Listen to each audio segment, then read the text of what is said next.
Good morning. Oh, don't die, Chico. Okay, so thank you all for coming this morning. I'm really grateful to have the opportunity to be here with you all today. All of you, packed house. So over the last several weeks, Eric's class has explored like wisdom from a lot of different angles. We talked about change and integration, identity, gut, heart, and head, presence, and practices.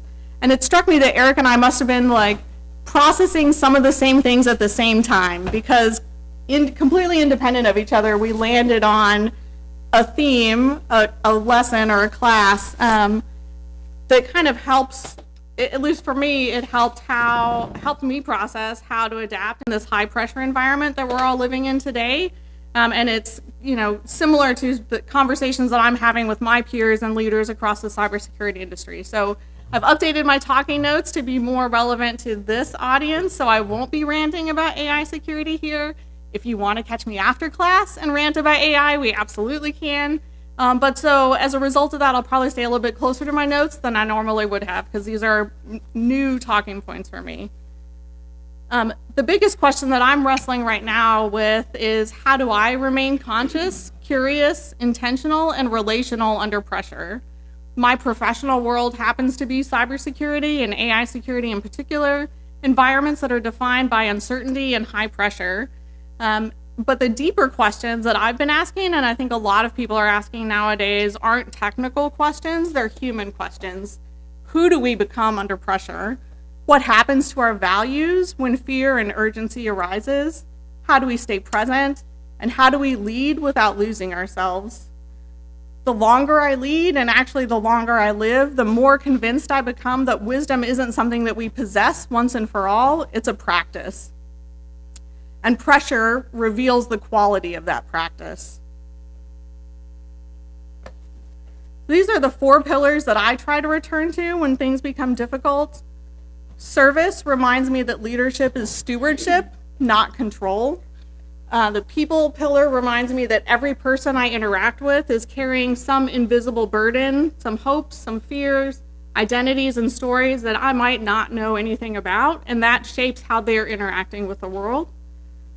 Trust is the relational wisdom that's made visible over time, and trust is built slowly through honesty, through repair, consistency, and presence.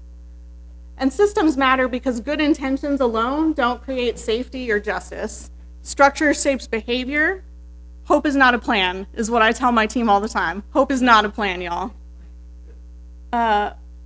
One of the strongest lessons I've learned in leadership is that under pressure, we don't suddenly become wiser. Under pressure, we don't rise to the occasion, we fall to our defaults, which connects almost directly to what Eric said in his first session, that we do not rise to the level of our professed values, we fall to the level of our integration. And pressure reveals what has actually become embodied within us.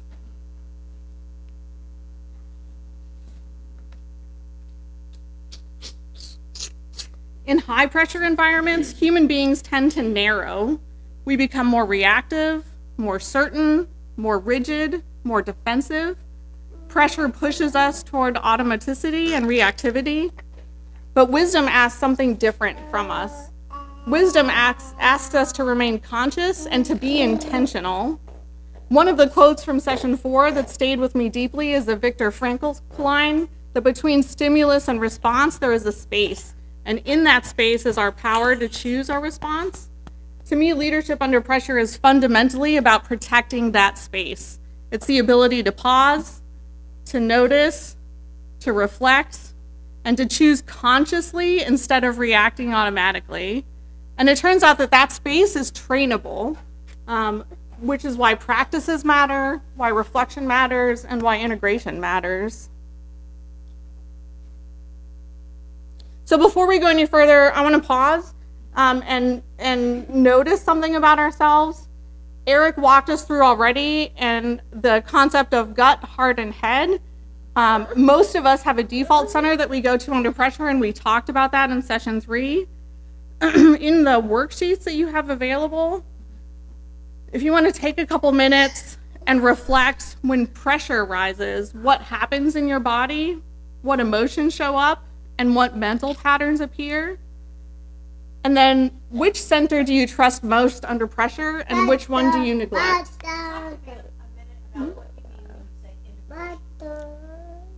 Yeah, so integration for me is the ability to stay curious, to seek understanding, to be flexible in our mindset and to not automatically react, right? To stay curious and not judgmental.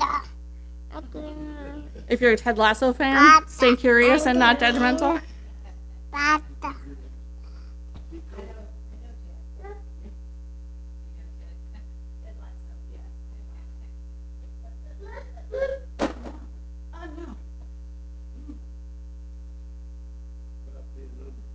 Right.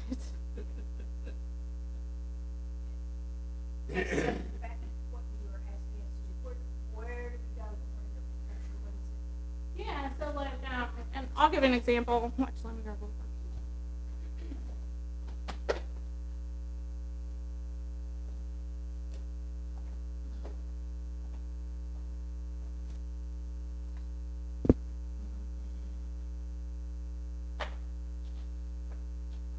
So like when I'm under pressure, I can feel my face get hot.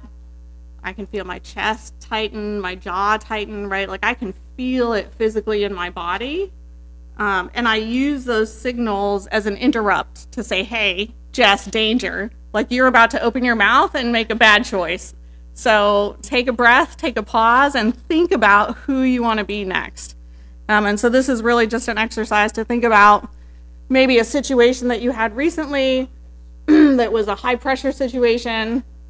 What did it feel? Notice what it felt like in your body when you were going through that. Notice what you were thinking about.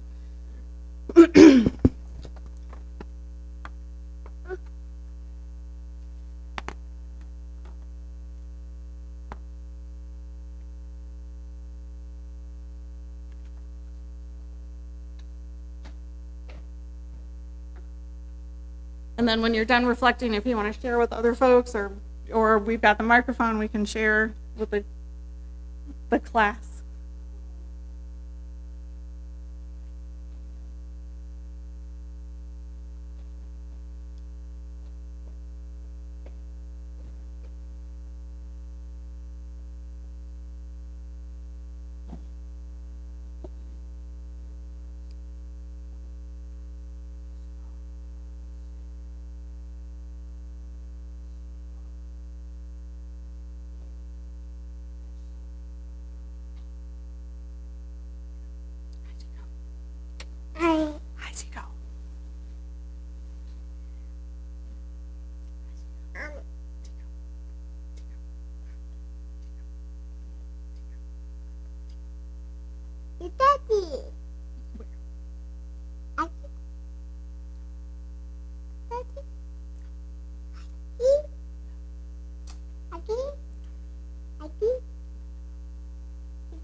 Mommy.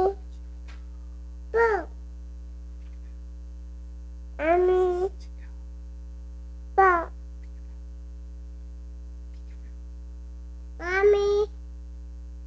Mommy. Boo. Boo.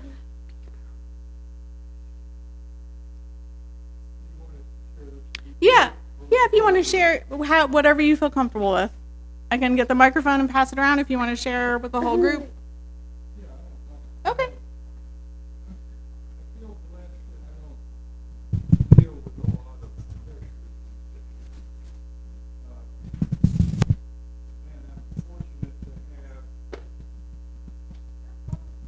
I'm fortunate to have a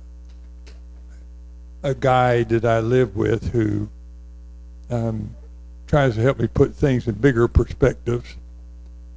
So the last time I remember some sense of feeling the gut as well as the emotion and the anxiety when I was thinking about retiring, and that was 2012. I'd been at the church as the pastor for 17 years. Inadvertently, I think I had created a pastor-dependent church. At least that's what they thought, that church would fall down if I left. I decided, I've had 40 years to do what I thought I could do for the church. Let's let a young person take this over. And so I was thinking about all of that, and I'd wake up at 3 or 4 in the morning, and I just was thinking about all of the things, what was going to happen, am I ready for this? Are they ready for this? Is she ready for this? And so I'd lay awake thinking about this for 2 or 3 hours, and I couldn't get it out of my head. And I said, this is stupid. So I had to change doctors right in the middle of that. My doctor says he's retiring, and so find another doctor. So I went to see a brand new doctor in Austin, and I go in and I do a little cute thing where I interview doctors, and I said, I'm trying to find a new doctor, but I want to interview you. I'm just not picking somebody out of the book. So I had 10 questions to ask the doctors, and they thought it was kind of fun. And he said, well, since you're here and I answered all your questions to your satisfaction, let me just at least do a little bit basic kind of listen to your heart and all that. And I got your records, I can sit down and look through that. And he listened and he said, you got PVC. I said, I got plastic in myself? No, that's too many heart rate. And he says, have you been under stress lately? And I said, no, not at all. I love what I do. My wife and I, our family's doing terrific. I come home and she said, well, how do you feel about the new doctor? I said, I think he'll be all right. But he listened to me. He asked me if I've been under stress lately, and she said, what did you say? I said, no, I'm not. I'm doing great. And she said, you idiot. You've been telling me you've been waking up at 3 and 4 in the morning for months, fretting about retiring, and you sat there and you told him, no, I don't have any stress. I'm stress-free, So that's kind of what I kind of went, well, wait a minute. I need to pay more attention to what's going on. If you say in the body, at least it's interrupting my lifestyle and sleep habits. Anybody else want to share? I just wanted to say I found the check boxes helpful. Like for me, like things that usually happen in my body. We've had a few moments in recent months that have that I was able to think about as situations that caused me some stress. But urgency, tension, and restlessness are things that show up in my body pretty consistently. Like when stress happens, years of habitually overfunctioning. Those things still come up when those tendencies come up when I'm under pressure. Interestingly, the emotions that I identified with from your list were frustration, grief, and compassion. Like I find those things making kind of a weird swirl in me when stress comes up for me these days. I think I can even name it. Like I'm frustrated that as a people and as a species, we're still not ready to be done hurting each other. And I feel grief about that. Like I feel sadness about all the unnecessary suffering that produces. And then I also feel compassion knowing that like even the people who are engaged in perpetuating the harm are in some important and deep way doing the best they can at that moment with what they have. So, and then my head, overthinking, problem solving, But then also there's a withdrawal tendency, right? Which I think is maybe the way I've developed a counterbalance to the overfunctioning habit that I had much earlier in life that was pretty strong for me. I think an ability to like withdraw a little bit and just step away and be like, okay, aggressively problem solving every single thing in life might not be the best answer. Like some things need to ripen at their own pace, right? Like and they don't need my fingers involved in that. But I found the checkboxes super helpful, and I also realized that like even though I'm a head guy, like when the pressure's really tight, I really trust my gut. And at this point in my life, unlike I would say earlier in life, I get curious about the relationship between gut and spirit. Like I feel like almost in some ways like spiritual maturity enters more readily through the gut, right? Like, and then it kind of percolates out to the other parts.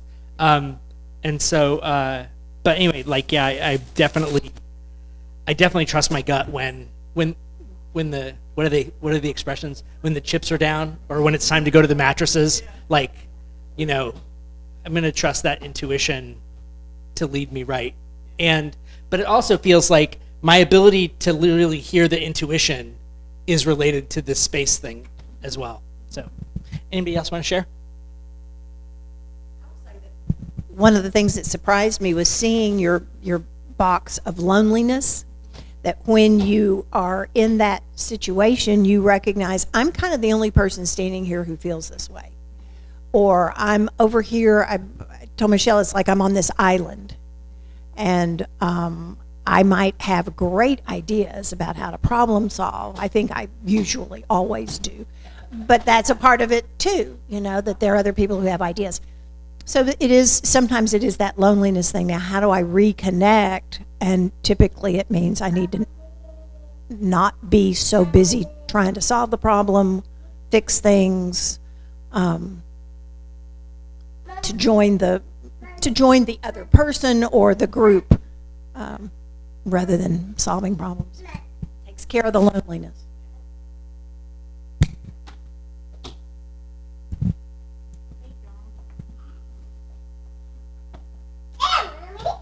Where'd she go? It's a hard no, Eric. That's a hard no. So one of the things that this exercise really highlights for me is that pressure doesn't just change behavior, it changes perception. And that brings us to what I think is the central model or tool that I want to share with you all today. This is one of the key tools that I use when I'm trying to diagnose what happened in a situation or what's happening with me and how I'm showing up and how I'm reacting. The flame model, which is often used in collective system design, has been around since the late 1990s. That's wonderful. It was originally used to diagnose issues in organizational systems, but it turns out it's really pretty handy also for guiding self-reflection. So this is the lens that I personally use to build and continuously refine my defaults. And I think that one of the biggest mistakes that we make under pressure is that we fix what's visible and we ignore what's causal. And I'm going to say that one more time. We fix what's visible and we ignore what's causal. Yes. This is kind of parallel to the iceberg analogy. Yeah. Cool. So I use the flame model for two things. One is to diagnose what's really happening when things are getting chaotic, and then to decide where to intervene, at what level to intervene, so that change actually sticks. So, as I mentioned, if you only fix actions, you get a temporary improvement, but then the pattern is going to return, right? You have to do that deeper work. Actions emerge from deeper layers. What happens in the identity and your core, in the tone and the structure layers all feed into that action layer. And so let's talk about the different layers. So we talked about action layer, that's what's visible, what we can see. The structure layer is the layer that reinforces behavior over time. It's the set of systems, habits, routines, and environments that shape our defaults. So it's things like how we spend our time, what news we consume or social media feeds we consume, how much sleep we're getting, who we surround ourselves with, whether we leave space for reflection or we're always go, go, go, and whether our lives are organized around constant urgency or intentionality. And if we only look at the action layer, we might say, I should be calmer, or I should be more patient, or I should be less reactive. But if the structure around us constantly reinforces exhaustion or distraction or fear or speed or isolation, then those patterns will eventually win.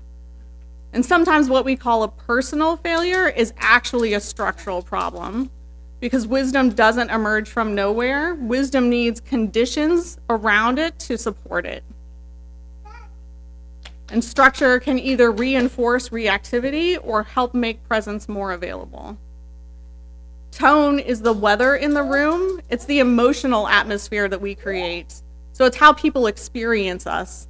Under pressure, that tone becomes contagious, right? Like if somebody's angry in a room, everybody else feels agitated, right?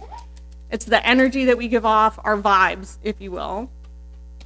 And the question to ask is, are we creating an atmosphere of presence, of curiosity and openness, or of fear and urgency and defensiveness? Tone shapes whether trust happens, whether trust deepens, whether honesty feels safe, and whether curiosity remains available under pressure. And then identity is that core story, the deepest layer. It's the story we're living inside, who we believe we are, what we value, what we're here to do, both as an organization, as SGUF, and as our own personal identities. Under pressure, identity shapes how we respond.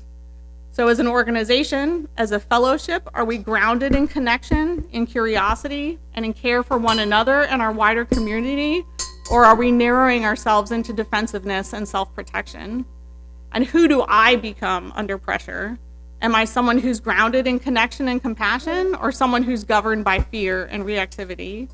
And my identity influences whether I move above the line into openness and learning, or below the line into judgment or fear and always needing to be right. Like just always needing to be right, right?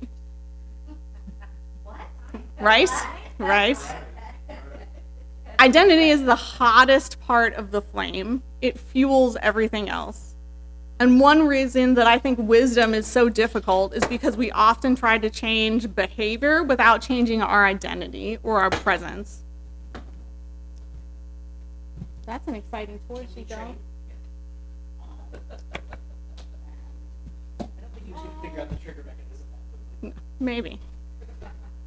So you can use the flame model to diagnose down. So you start with the action that you don't like and ask what structure, tone, and identity are producing it, and then introduce lasting change up. So if you want different actions, you have to intervene deeper in the identity and tone first, and then the structure to support it so that the new action becomes natural.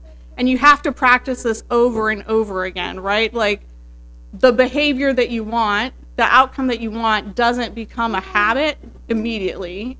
And so we have to train our defaults consistently over time, and we have to build the scaffolding that allow those habits to become our defaults.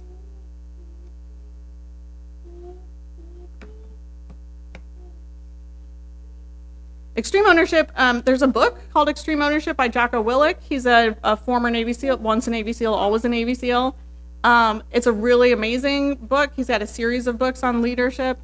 I want to briefly touch on the idea of extreme ownership because I think it can easily be misunderstood, but it's a tool that I use in my personal and professional life.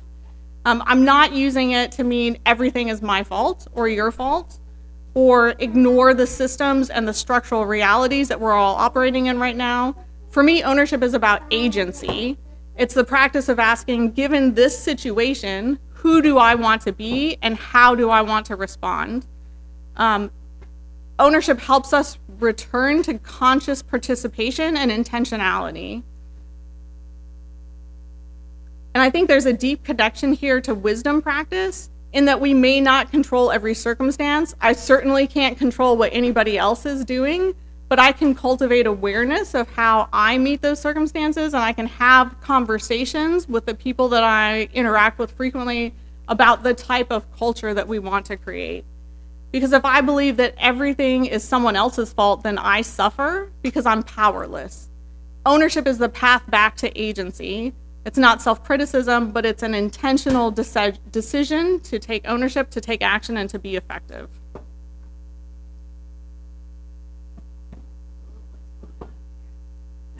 There's a really cool YouTube video if you search conscious leadership, or above the line and below the line.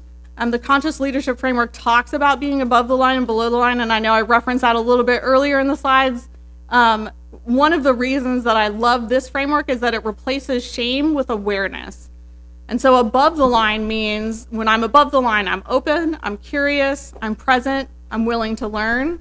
But the below the line means I'm defensive or I'm reactive, I'm certain, I'm attached to being right, I'm judgmental. There's also a concept of the mood elevator that is a little bit more nuanced in naming feelings associated with the levels, like the degree of which you're above the line or below the line, that I think is really interesting. Mood elevator? Mood elevator. And sometimes it's fun if you create a culture where everyone references the mood elevator, you can just very quickly check in and say, hey, dude, where are you in your mood elevator? Or take ownership, like, my mood elevator is in the basement today. I think we should have this conversation later because I'm not going to be productive. And so, like, every single one of us as human beings goes below the line sometimes, and the practice, the wisdom is in learning to notice it sooner through the exercise that we just did on what happens in your body, in your heart, and in your mind, and then return more gently to above the line. Because once we notice where we are, we gain control, we gain ownership, and we regain choice. And so if we go think back to Viktor Frankl's idea, between the stimulus and the response, there is a space, and conscious leadership is really about protecting and expanding that space.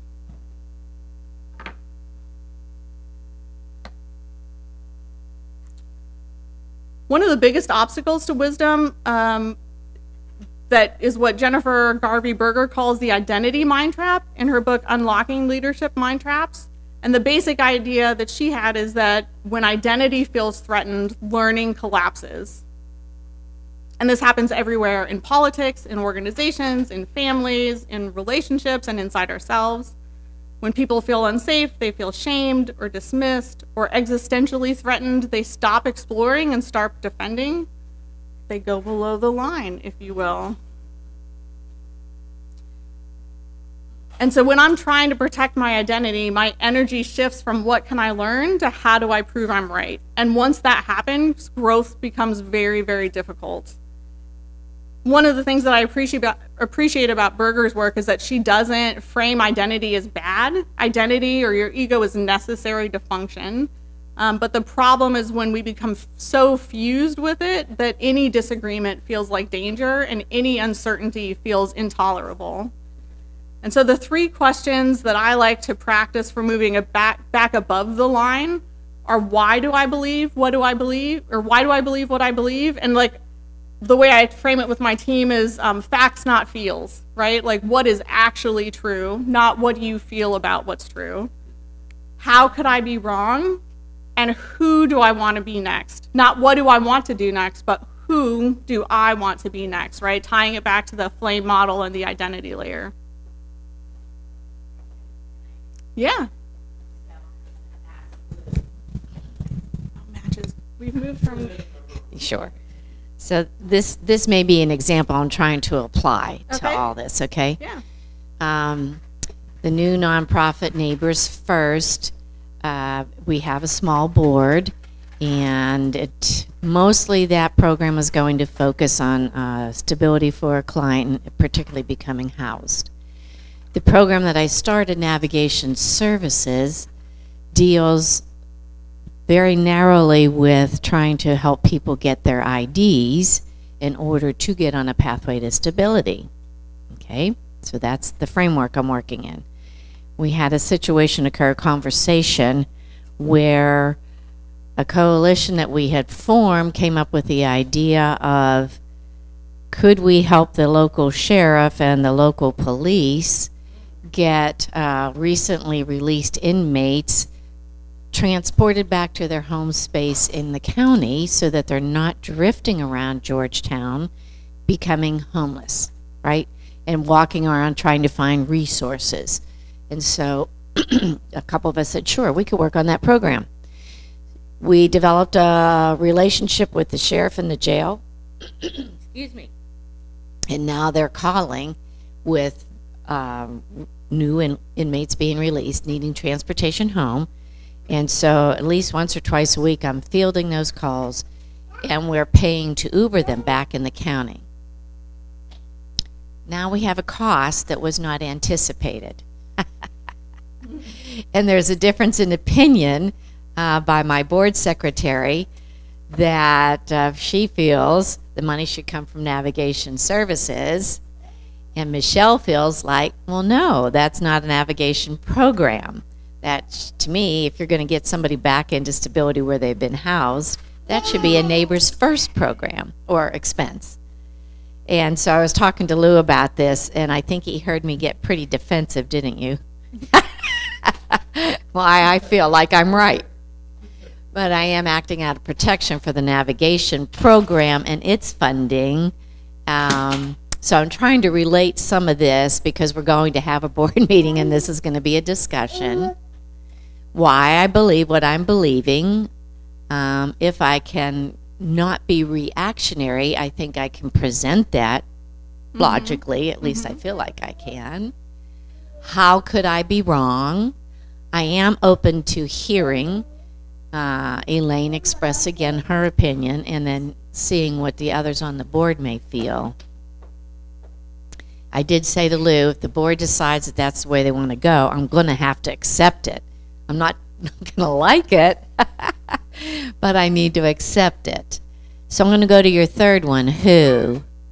Who do I want to be next?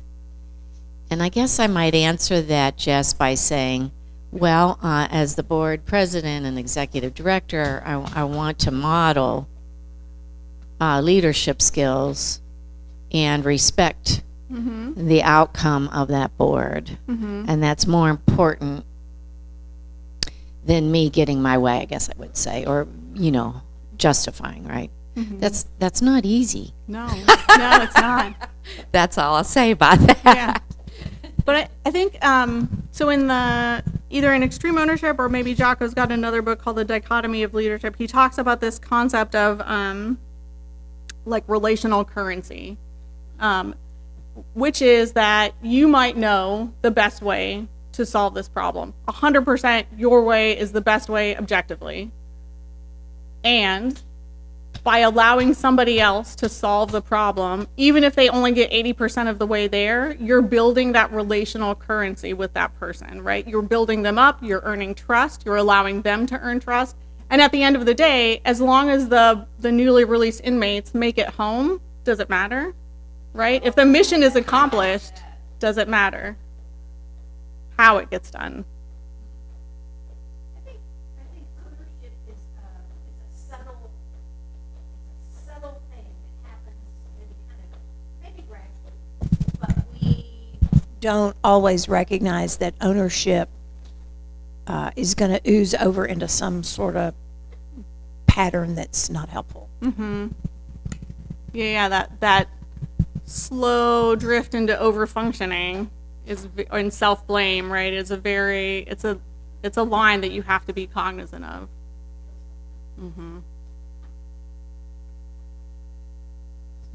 Eckhart Tolle talks about it as the attachment of the word mine to things, Yeah. right? Like, it's my program, or Yeah. it's my church. Like, it's just, it's language that's like it's the language that's the first two steps on a slip and slide. It is, yeah. And we all know that it only takes two steps on a slip and slide. Yeah. Then you're at the end. And then you're at the end, exactly. Yes. So I think that joy is one of the most misunderstood forms of resilience, and there's a framework. I think there's like 5 or 6 pillars of resilience that I can share out, or share to Eric, and he can share out later. But joy is the one that, for me at least, is the tool that I try to go back to the most.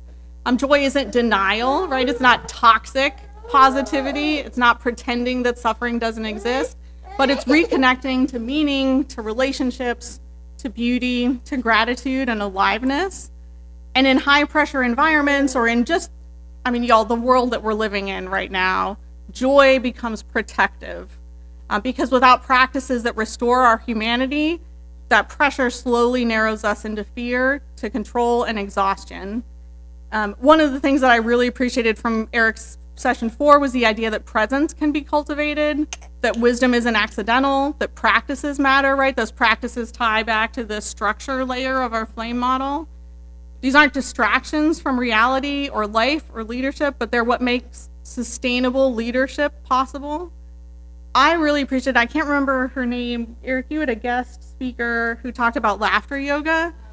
Dude, I do that every day. Like when I get off of work and the kids get home from school, we just laugh for a minute straight, and it just resets every bad day at school, every horrible meeting I had at work, that one guy who just insists on doing the things that not what I tell him to do. Like it erases all of that and resets us for the night, and I love it. I'm gonna remember her name in a minute, but Yeah. it's not coming. I can picture her face. I know who she is. But I just can't. Yeah. So there's another exercise. I don't know if we have time to do that, and I'll leave, choose your own adventure. Do you want to do another exercise, or do you want to walk through the rest of the slides real quick? Do another thing? Okay. So exercise number 2 in your worksheet, I want to build directly on what we noticed in the first exercise. So earlier we reflected on what pressure feels like in our bodies, in our emotions, and our thoughts. And we noticed our default centers, whether they're gut, heart, or head, and how pressure changes that perception. This next exercise is about taking that awareness one step further. So because awareness is the beginning of wisdom, but awareness alone doesn't create change.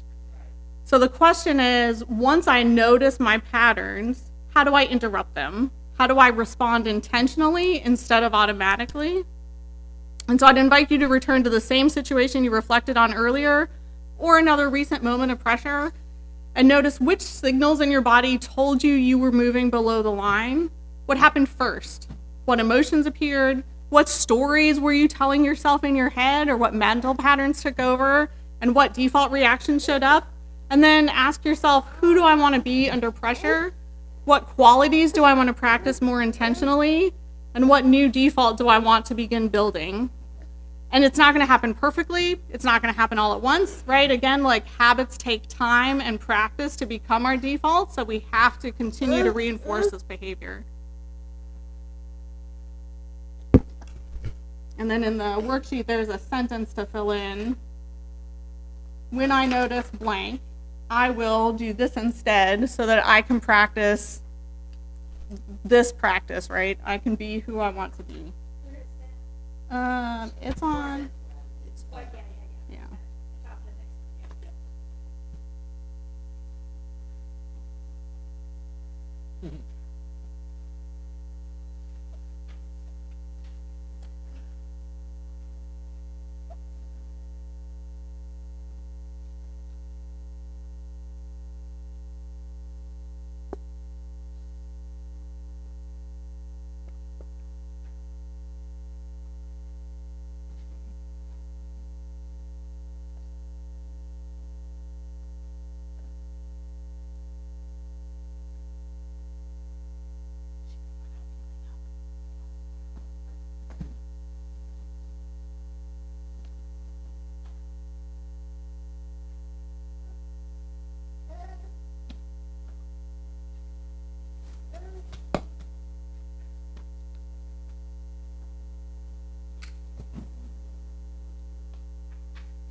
When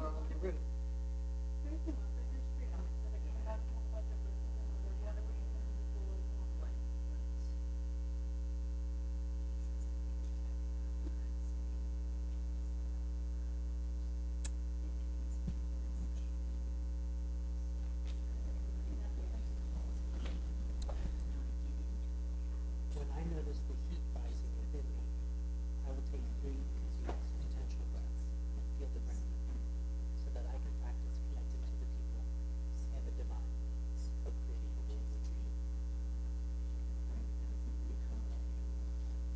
I'm a word guy. That's why I have my job. Some days.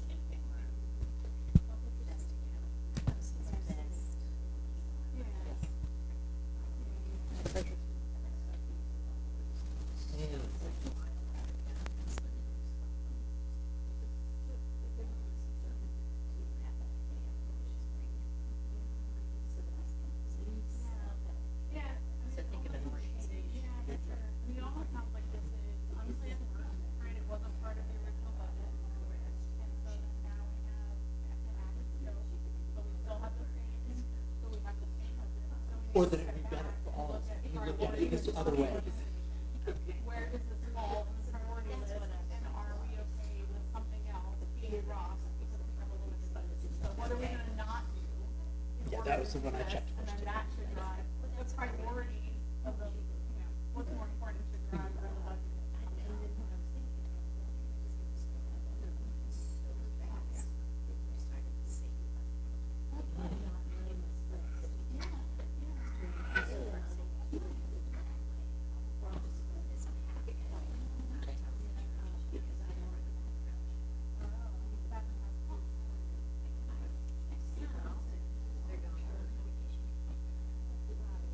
Yeah.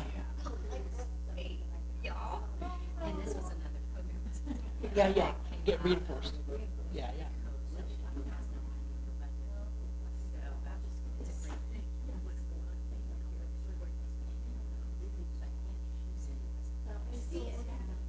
Yeah.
Awesome. Well, I know we're running short on time. It sounds like everybody was sharing. I'm so sorry. I'm wrapping up.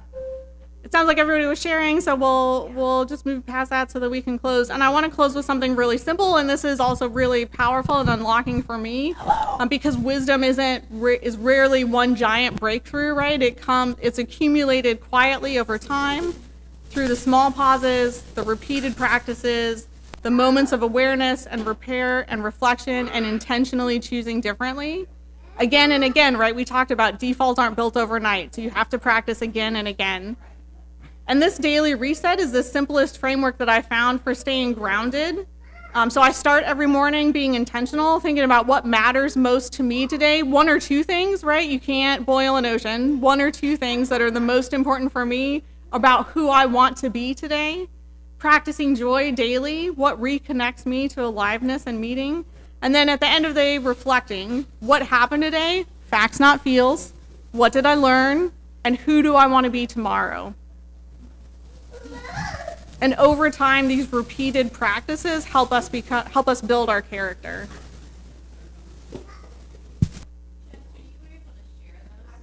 Yeah, absolutely. Sure, I can share Eric's got the slides. Okay, and then I can share the talk track, and the slide is still AI security, so I'll share my updated talk track also.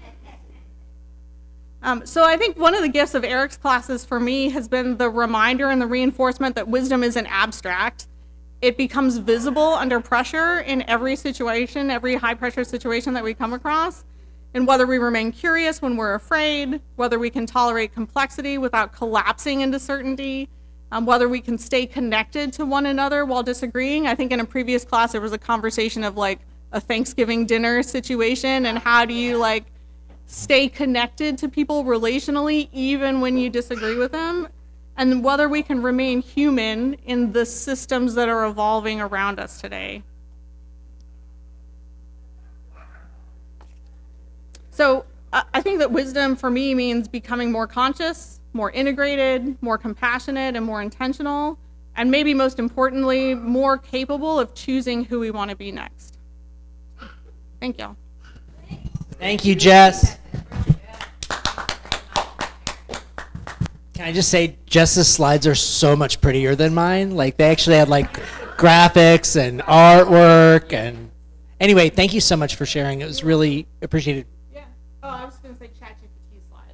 Oh, yeah. That's, yeah. No, yeah. Underneath these pictures are my original slides. Yeah, that's fair. Like, I get that sometimes. Like, even PowerPoint now will pop up and be like, "Would you like me to beautify your slides?" And I'm like, "No, I'm not ready to click yes on that." Hey, thank you all so much for participating in this 5-week session. Like I said, please feel encouraged to send feedback. Here's what worked. Here's what didn't work. Would love to have that. And thank you. And thank you, Jess, for doing a guest fifth session. It was really, I really enjoyed the opportunity to look at it from a slightly different perspective, but also to see the amazing amount of just like overlap. Yeah. And like we're saying the same things from different perspectives, and that's really both awesome and powerful. And one of my favorites, because I'm a nerd, is that I've written down the names of like 5 other books I haven't read. Nice. So thank you. Thank you, everybody. Thank you all our online viewers.